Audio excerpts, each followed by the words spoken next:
Guys, panoorin natin to yung pag-try assassin kay Donald Trump, the ex-president ng US, habang nagsasalita siya sa kanyang rally.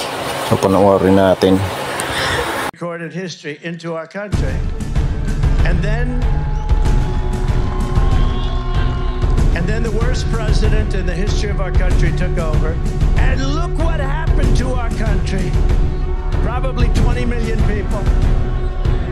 And you know, that's a little bit old, that chart. That chart's a couple of months old, and if you want to really see something that's happened.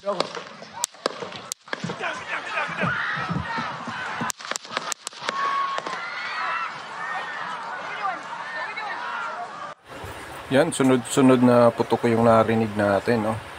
Oh, this time nakatago naman si Trump. Tapos agad siyang pinotektahan ng mga security niya. Ayan, no?